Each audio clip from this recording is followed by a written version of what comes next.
segunda parte vamos a hablar de cosas muy generales, ¿no? Ustedes tienen una asignatura que es patología oral y ahí ustedes tocan todo lo que es con respecto a este tema, ¿no?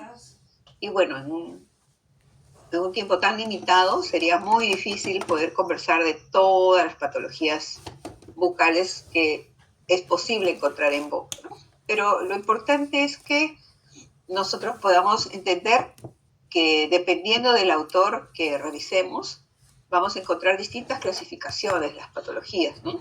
Si cogemos un libro de patología bucal, probablemente esté dividido por el tejido que está afectado, ¿no? Por ejemplo, tejido óseo, tejido mucoso, dentario, etcétera, etcétera, ¿no? También otro tipo de clasificación serían las patologías infecciosas y no infecciosas, ¿no? Donde hay un patógeno o cuando no está presente un patógeno, ¿no? Bien, podríamos clasificarlas de acuerdo a la etapa en la que se produce esta patología, ¿no? Por ejemplo, si hablamos de los dientes, ¿no? De las patologías de origen dentario, podríamos clasificarlas comenzando desde el comienzo, comenzando desde la formación, el crecimiento, ¿no? De la formación del germen, la mineralización, el proceso eruptivo y posteriormente cuando ya está en boca, de los procesos de desgaste, ¿no? O las lesiones que pueden ocasionarse por el uso, el trabajo de la pieza dental. Entonces vamos a tener distintas formas de clasificar las patologías y lo que tenemos que ver es que muchas veces, por ejemplo, si nosotros detectamos piezas dentarias tanto en ausencia como en número mayor y la forma de la pieza, si bien es cierto, son hallazgos que a veces son radiográficos, ¿no? No necesariamente clínicos, sino radiográficos. Por eso es que nosotros tomamos de preferencia una radiografía panorámica, a pesar de que aparentemente el niño esté sano, una radiografía panorámica a un niño mayor de 7 años, ¿no? Porque es el momento en el que en esta edad podríamos intervenir si hubiese un hallazgo en el número de las piezas dentales, ¿no? Por ejemplo, se puede prevenir la pérdida de piezas deciduas que de repente no tienen un sucedáneo, o prevenir que la pieza que está por erosionar tiene una forma atípica, ¿no? Entonces, es recomendable que un niño de 7 años o mayor de 7 años que nunca le ha tomado una panorámica sea candidato para hacer esta toma y tener este tipo de hallazgos. Es importante también compartir con el padre de familia esta radiografía panorámica para que no sea irradiado otra vez en búsqueda de estos problemas en un consultorio diferente, ¿no? Por alguna razón ya no lo visita usted, es necesario que tenga esa información para evitar ser irradiado otra vez, ¿no? Entonces compartir esa radiografía panorámica para que el padre tenga la historia del paciente, tenga o no tenga una patología, ¿no? Que puede ser útil para evitar someterse a radiación innecesaria. Cerrando paréntesis, entonces, tenemos patología de número y forma, pueden ser hallazgos clínicos o hallazgos radiográficos, pero también pueden estar dentro de una patología generalizada, como por ejemplo la displasia craneocranial, ¿no? Que es un síndrome que, como su nombre lo dice, no solamente afecta la parte odontológica, sino la posición, forma y tamaño de las clavículas, por lo tanto de los hombros, y también en el cráneo ahí puede afectar la forma de los ojos, la forma de los pabellones auriculares, o a veces hay ausencia. Entonces es un conjunto de problemas de carácter genético que se presentan en esta patología, ¿no? Entonces es importante que tengamos presente, ¿no? Que puede ser, si bien es cierto, un hallazgo más, pero también puede ser parte de una patología, ¿no? Otra patología en la que se presenta problemas en el número y forma de los dientes, en la displasia ectodérmica, que es mucho más común que la displasia cleidocranial, ¿no? La displasia ectodérmica afecta a muchas personas y a veces no se dan cuenta, ¿no? Porque de repente es un grado, no es un grado tan avanzado, ¿no? Es un grado leve en donde podemos nosotros darnos cuenta por el tipo, la calidad de la piel del paciente, ¿no? A pesar de ser un paciente pequeño, tiene un aspecto de la piel como más maduro, mayor, ¿no? A veces también el cabello es quebradizo, escaso, es eh, más claro en su tono, sin brillo. Entonces, esas características lo pueden hacer sospechar de que sea portador de un tipo de displasia ectodérmica, ¿no? Y si vemos en la ecografía que nuestro paciente entra con esas características, probablemente encontremos ese tipo de patologías dentales también, ¿no? Porque como su nombre lo dice, afecta a todas las estructuras del ectodermo, ¿no? A veces el paciente no tiene cejas, ¿no? O tiene unas cejas muy ralitas.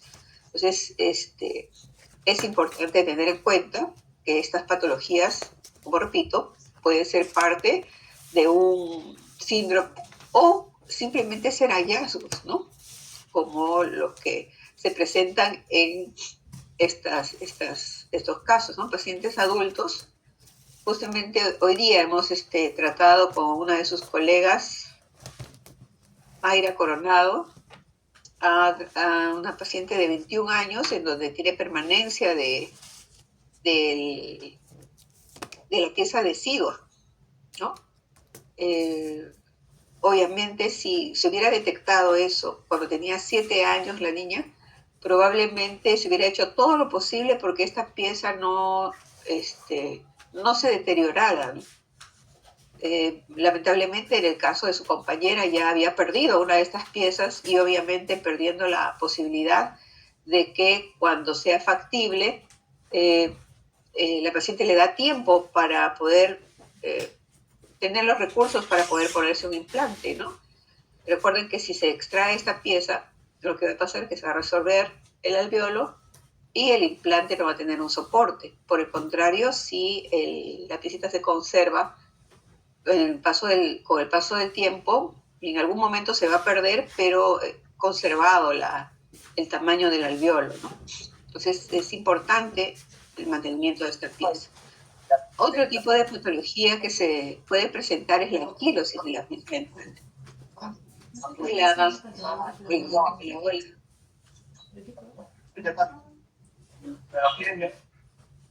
Ya, creo que ya. Listo. Muy bien. Entonces, obviamente no solamente vamos a tener patología en las estructuras dentales, vamos a tener patologías en todas las estructuras de la boca, ¿no? Y una de las lesiones que a veces no conocemos, desconocemos la forma o la etiología o las características y a veces pasamos por altos si es que el paciente no nos dice que le duele, son las lesiones en la mucosa, ¿no? Pues lo importante es que cuando observemos una lesión, por ejemplo, esta lesión que se ve aquí, podríamos dar un diagnóstico así a simple vista. Miramos la lesión y decir, bueno, esto es tal cosa.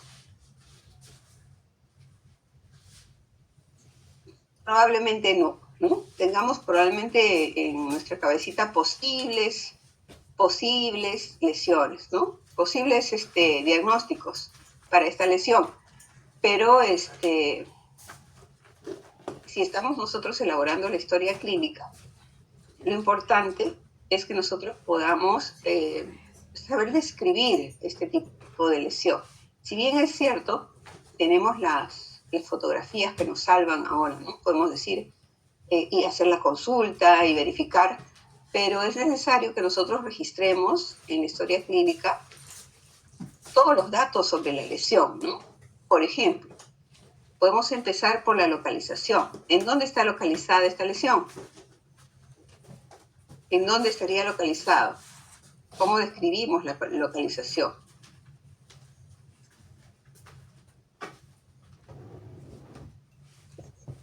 Sería mucosa labial, ¿no es cierto? El tamaño. ¿Perdón? Hola, hola. Sí, sí está bien, doctor. Eso es. El tamaño de la lesión. ¿Cuál sería el tamaño de la lesión? ¿Cómo se describe? ¿Por dónde empezamos con el tamaño?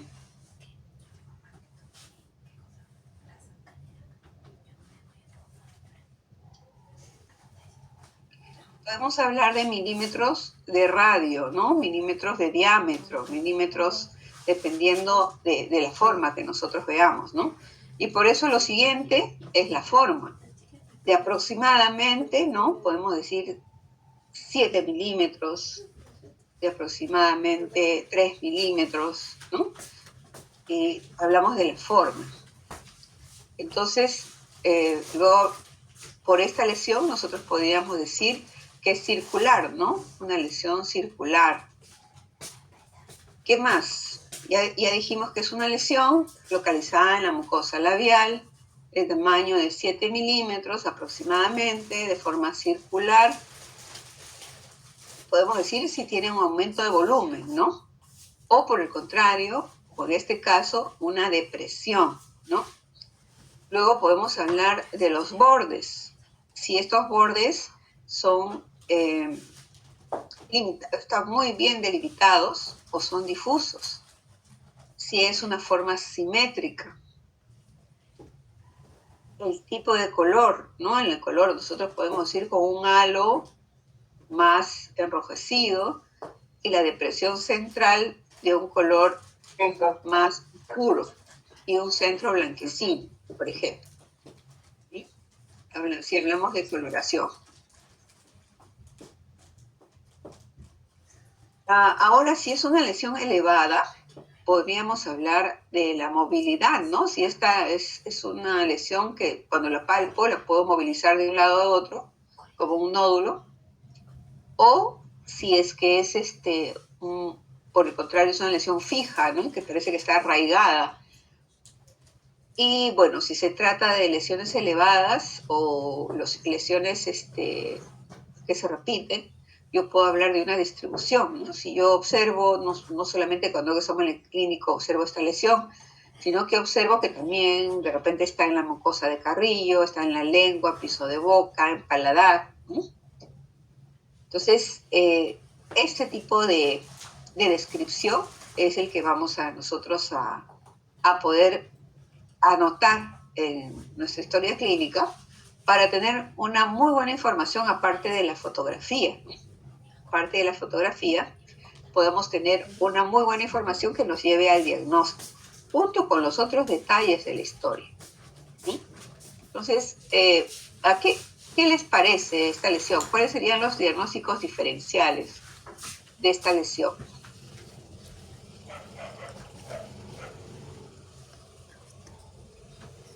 ¿Por qué se inclina?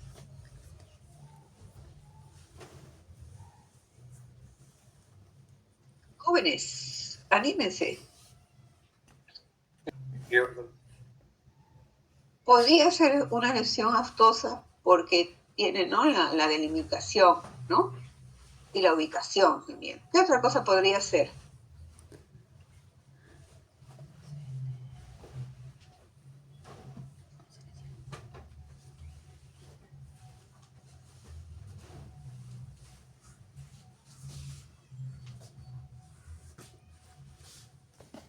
A ver, ¿quién está por ahí? ¿Quién está por ahí? Se me escapan. Se me escapan. A ver, un mocosele como una ampolla, ¿no? Pero ¿qué pasa si esa ampolla se revienta? Queda así bien redondito, ¿no? Así tal cual está la ampolla, queda muy redondito, pero con una lesión deprimida, como en este caso. También puede ser una úlcera por traumatismo. Se puede haber mordido el paciente después de haber recibido un tratamiento con anestesia. Entonces pueden ser muchas cosas estas lesiones, pero va a depender de la historia clínica, ¿no? Si yo quiero descartar que es un mucosele, pues voy a tener que preguntarle, ¿no? ¿Cómo era la lesión, ¿no? ¿Te duele? ¿No te duele? Antes era una bolsita de agua que tenías ahí, ¿no? Entonces puedo descartar eso. Si dice, no, nunca ha sido una bolsita, nunca ha sido una ampolla, ¿no? Siempre desde que apareció es de la misma forma. Entonces descarto mucoceles, ¿no? Puede ser una lesión traumática. Voy a preguntar si, ¿no? Si ha sufrido un accidente, ha sufrido una caída. Voy a revisar más los tejidos para ver si hay otra lesión que me indique algún tipo de traumatismo. Por el herpes, yo voy a preguntar y voy a mirar bien la lesión. Normalmente son lesiones más irregulares y no son únicas, ¿no? Generalmente son dolorosas y el tiempo de evolución también es diferente, ¿no? Un afta también, normalmente las aftas son a repetición, ¿no? Vamos a ver si hay historias de que aparecieron las aftas o aparecen lesiones parecidas a ellas con alguna regularidad, ¿no? Entonces, toda esa información vamos a tenerla en nuestra historia clínica que nos va a permitir poder dar un adecuado diagnóstico, ¿no? Ahora, cuando se trata de lesiones que no son tan comunes, que no las vemos con mucha frecuencia, a veces es necesario hacer exámenes de laboratorio, porque al final el diagnóstico definitivo lo va a dar siempre el oncólogo, porque nos va a indicar el tipo de estructuras que observa el microscopio. Nosotros podemos hacer un diagnóstico clínico bastante acertado, pero el patólogo al final nos da el diagnóstico, ¿no?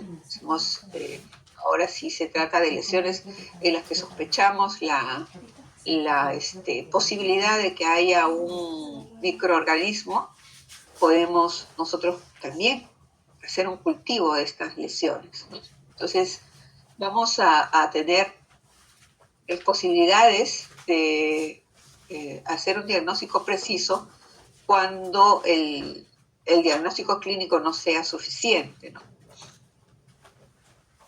Bien, otra vez entonces podemos centrarnos en una clasificación, ¿no? Una clasificación por el tipo de tejido que afecta a esta patología, ¿no? La lengua, los labios, el piso de boca, la propia encía, el paladar. Puede ser un tipo de clasificación, pero en general nosotros ahora vamos a conversar solamente de algunas de las lesiones más comunes y que no nos despiertan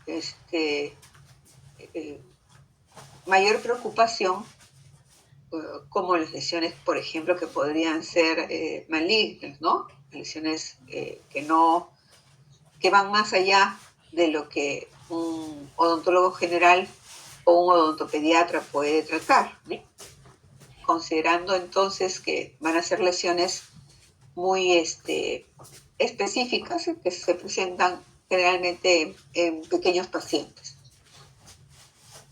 Por ejemplo, en realidad no es una patología, por eso es un hallazgo, ¿no? De estos gránulos de Forsyth, que a veces el paciente y los padres se preocupan, ¿no? Porque aparecen lesiones o se exacerban, lo que hacen es que se consulte por eso, ¿no? O simplemente son hallazgos que nosotros hacemos a la hora de hacer un examen clínico más minucioso. Esas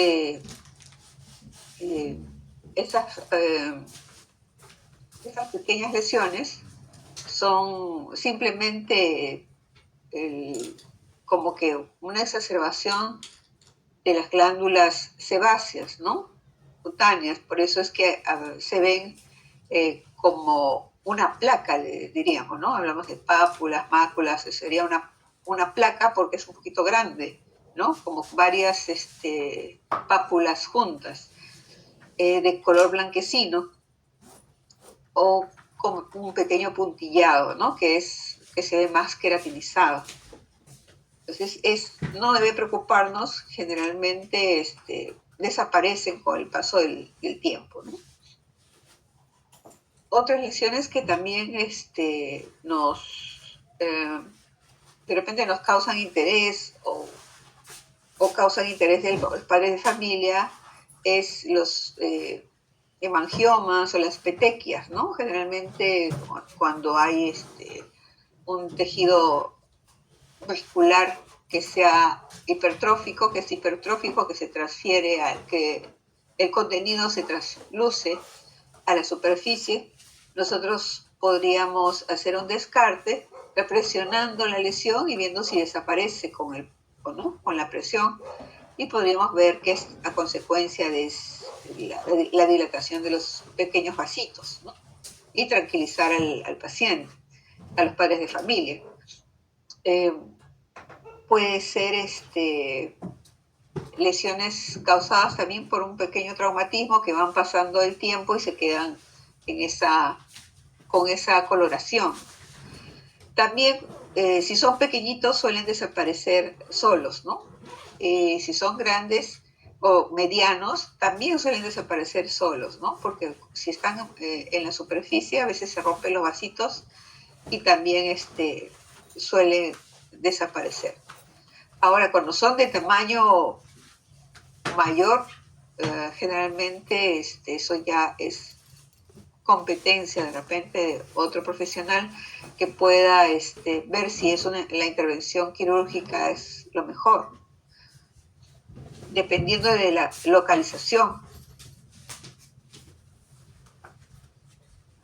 Ahora,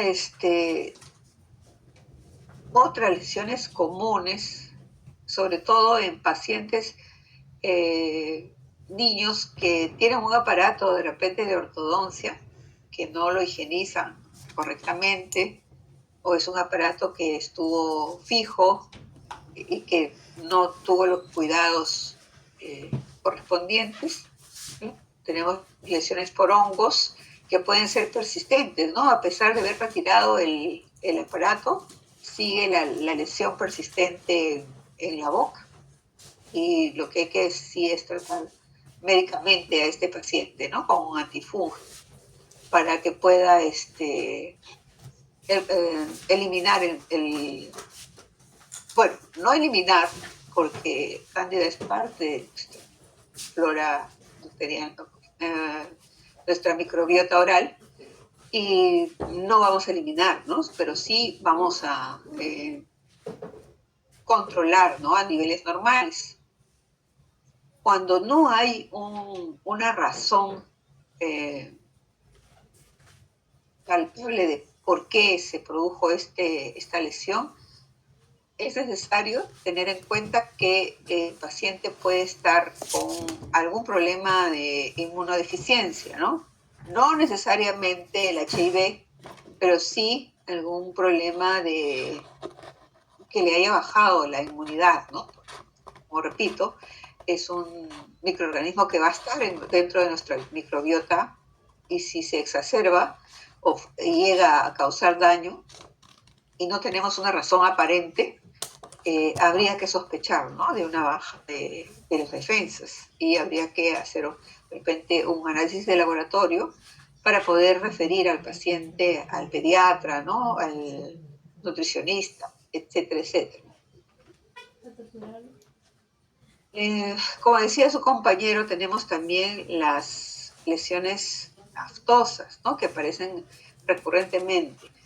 Y otra vez también es un desequilibrio, ¿no? De la microbiota oral, y muchas veces es recurrente, dolorosa.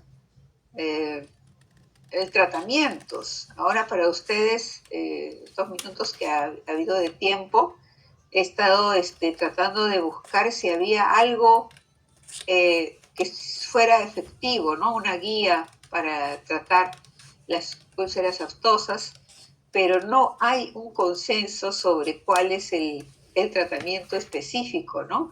Lo único, lo único que se repite más en la bibliografía es el uso del láser, ¿no? Para la cauterización de las lesiones.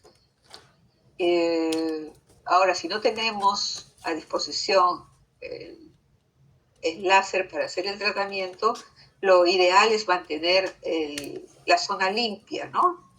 Obviamente hidratar al paciente y evitar comidas que sean irritantes, ¿no? Como ácidas o picantes, ¿no? De cualquier tipo, o inclusive de textura mucho más dañina, ¿no?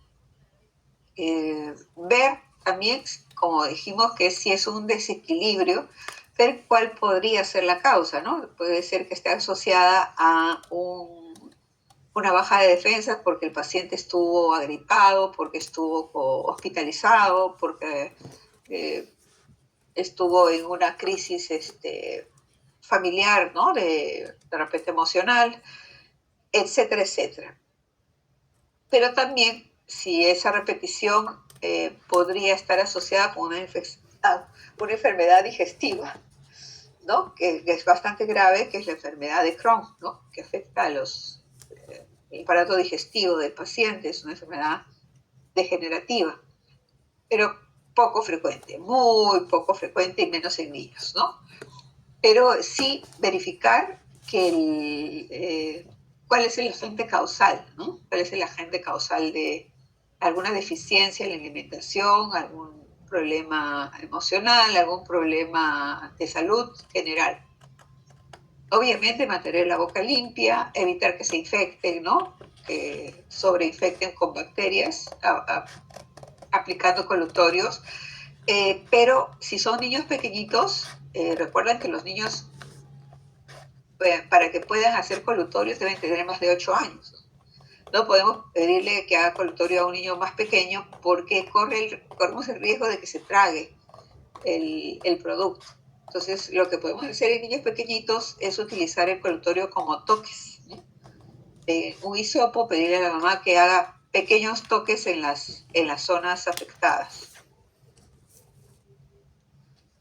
Otra lesión que es bastante común y lamentablemente demasiado común es que cuando nosotros ponemos anestesia y no conversamos bien con los padres, puede ser que el niño se autoinflija una lesión, ¿no? Se muerde el labio al no sentirlo. Entonces hay que tener mucho cuidado de pedir a los padres de familia que después que nosotros hemos colocado anestesia estén al tanto de que el paciente no se autolesiona, ¿no? Hay lesiones también ulcerativas por hábitos, por accidentes, ¿no? Y esta que se ve en la diapositiva, en el ángulo inferior derecho, es una ya conocida, ¿no? Una lesión traumática que es por la presencia de dientes natales, ¿no? Se llama Rigafede, que ya la habíamos visto. Ahora, otra patología frecuente y muy frecuente en pacientes, en pequeños pacientes, es la gingivitis herpética primaria, ¿no? Es como le llama la primoinfección, ¿no? Es la primera vez que el virus del herpes toma contacto con el paciente, ¿no? Al ser la primera vez de presentarse esto en el paciente, el sistema inmunológico reacciona a veces exacerbado, ¿no? Y produce fiebre alta, produce mucho dolor, irritación, obviamente dolor,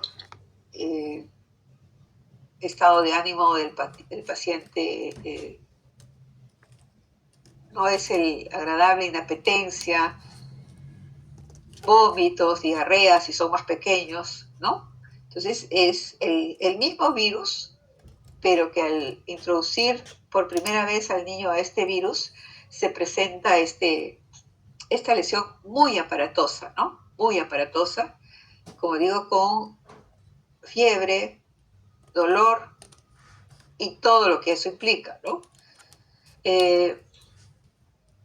Luego de esta primera vez, normalmente cuando ya el ciclo pasa, el paciente es paciente que en una segunda vez, como en la fotografía superior derecha, en una segunda, tercera, cuarta vez, puede volver a reinfectarse, pero ya no va a ser con la misma virulencia que lo hizo la primera vez, ¿no? La reacción del cuerpo ya no va a ser tan violenta como la primera vez.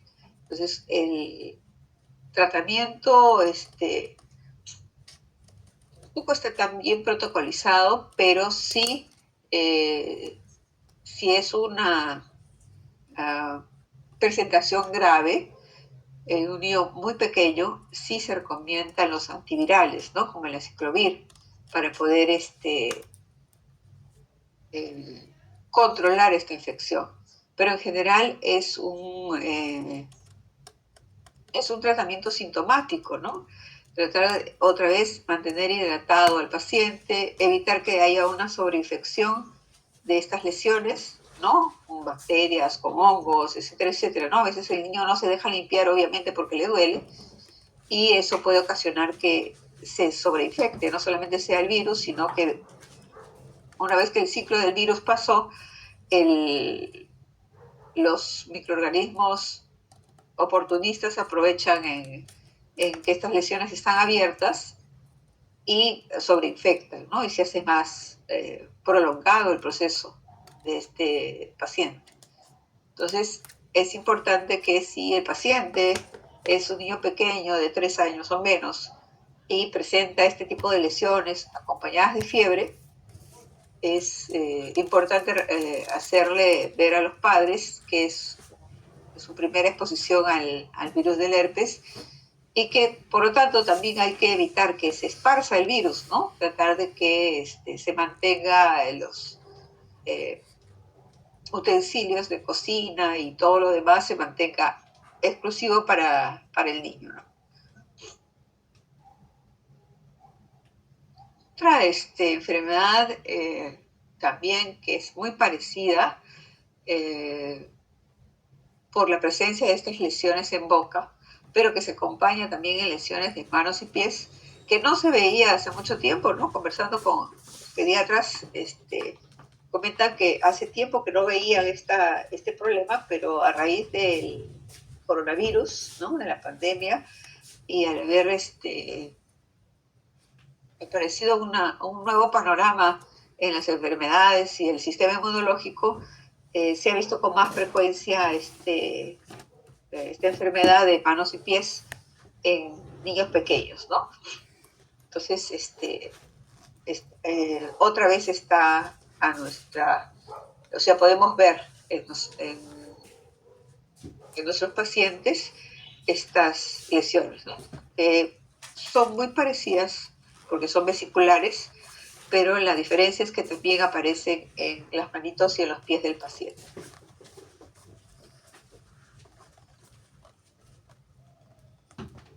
Ahora, parte de las lesiones tosas que pueden aparecer en boca, de las que ya conversamos, hay lesiones que aparecen en boca que tienen un aspecto muy parecido, pero a veces son lesiones que son por contacto de algún producto que ha irritado la zona o que está produciendo una reacción alérgica. En algunos casos ocasionada por los productos que nosotros usamos. Recuerden que nosotros usamos resinas que tienen una capa inhibida, ¿no? Que nosotros tenemos que pulirlas y tratar de que esa superficie quede libre de los productos que libera la resina en la capa inhibida. Entonces es necesario asegurarse de que no dejamos nosotros sustancias que pudieran provocar una reacción alérgica en el paciente, ¿no? Entonces el paciente viene y dice, pero eso no tenía, ¿no? Y cuando después que le has hecho el tratamiento, le ha aparecido esta lesión justo cerca de la reconstrucción que le has, ¿no? La restauración que le has hecho. Por otro lado, puede ser causada por cualquier otro producto que nosotros hayamos utilizado, o también no necesariamente por lo que nosotros utilizamos, sino por lo que el paciente consume, ¿no? El paciente puede haber estado en contacto con un alergeno y se presentan este tipo de lesiones, ¿no?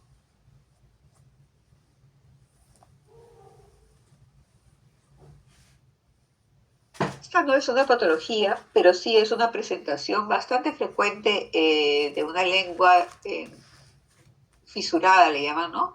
O lengua escrotal, que se presenta muy frecuentemente en pacientes con síndrome de Down.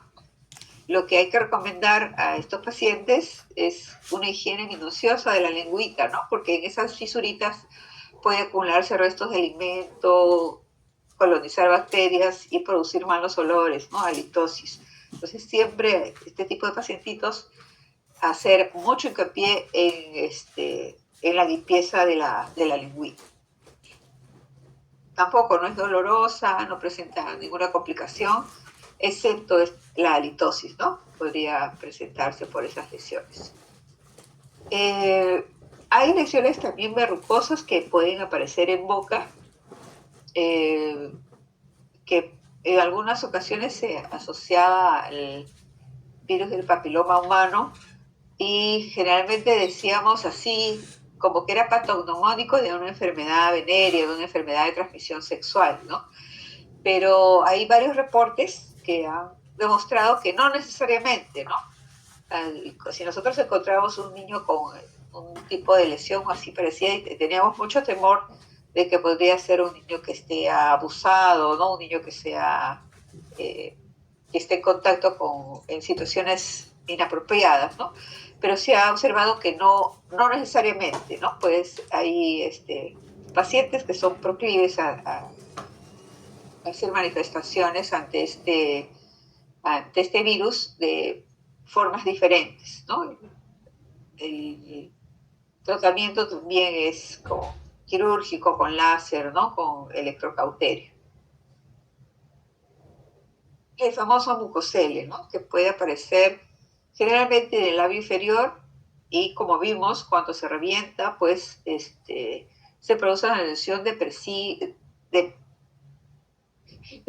suena una lesión con una depresión en el centro, pero como algo bien marcado, rojizo, y, y no es tan doloroso como una lesión, como un afta, por ejemplo.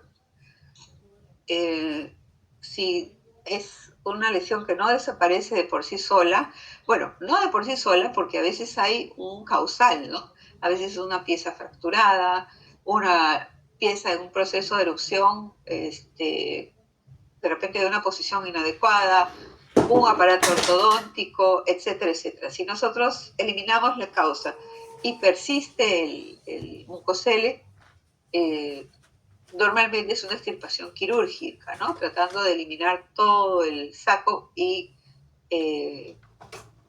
siendo lo menos traumático posible, porque recuerden que el mucosele es justamente una lesión que se produce porque la glándula salival menor se ha atrofiado. Y si nosotros hacemos un procedimiento quirúrgico y no hay el cuidado necesario, pues otra vez va a haber una lesión traumática, ¿no? Entonces es muy importante que justamente la extirpación de este mucosele sea lo menos cruenta posible, ¿no? Le llaman atraumática de esta lesión. Y bueno,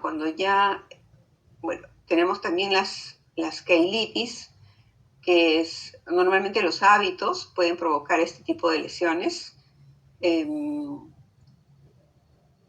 normalmente asociadas a un proceso de repente, a una situación emocional fuerte del paciente, ¿no? Que Los padres prefieren que nunca ha pasado, pero justamente en esa semana apareció el hábito y aparece la lesión. Obviamente lo primero es determinar el agente causal y sintomático, ¿no? Tratar de que otra vez que no se infecte, que no se sobreinfecte esas lesiones irritativas, tratar de mantener la higiene y si nosotros eliminamos o por lo menos controlamos la causa del hábito, desaparece sin necesidad de un tratamiento mayor. Ahora, en el tema de las quelitis angulares también está asociado con pérdida de dimensión vertical, ¿no? Pacientes que tienen pérdidas de molares, ¿no? Deciduas, y han perdido la dimensión vertical, se hace un pliegue un poquito más notorio, más visible, y encima si es que no tiene tratamiento odontológico, probablemente haya la microbiota de la boca esté pues muy afectada, muy desequilibrada por patógenos. También se producen estas lesiones a nivel del labio, ¿no? A nivel de la zona del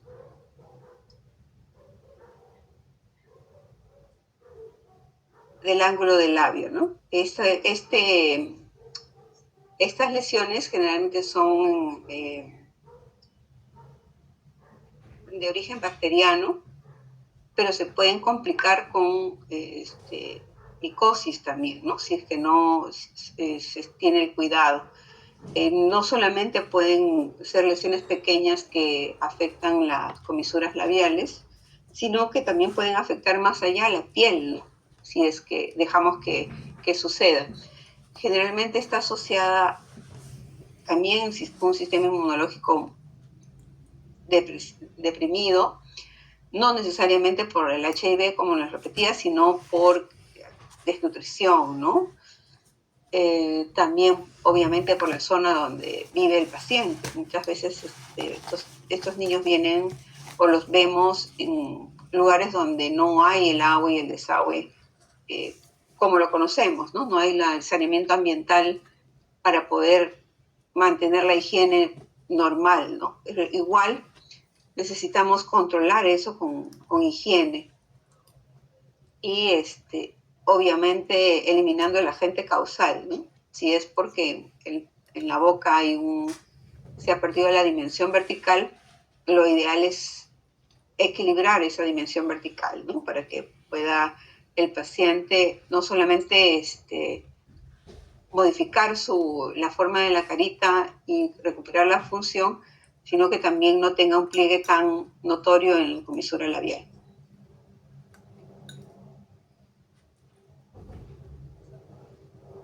Bueno, ya cuando se trata de una lesión de glándulas salivales, pero a nivel más importante, ya tenemos en la ránula, que afecta el piso de boca y generalmente es aparatoso, ¿no? Hemos tenido un caso de un paciente con una ránula que conversando con otros colegas intentábamos de todas maneras, ¿no? Era una intervención quirúrgica, pero por lo aparatoso del problema, pero el problema es que este niño es un niño con una discapacidad y que requiere entrar a sala cada que, ¿no? Un problema bastante complicado y requiere entrar a sala cada que se le hace un procedimiento complejo, ¿no?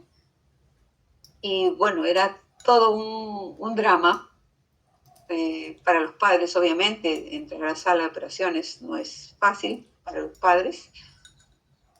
Y técnicamente no se debería haber desaparecido porque era tremenda ránula. Pero el tiempo que se decidían los padres de familia, en realidad no sabemos cómo ni por qué, ni qué hicieron, pero desapareció este abultamiento a nivel de piso de boca. Entonces, teóricamente, el tratamiento es el tratamiento quirúrgico, ¿no? Por ser tan aparatoso, pero algunas veces, también a pesar de que es aparatoso, puede involucionar de forma, la verdad que no sabría decirles por qué, ¿no? Como, por qué razón, pero he tenido la oportunidad de ver una involución de, este, de esta patología.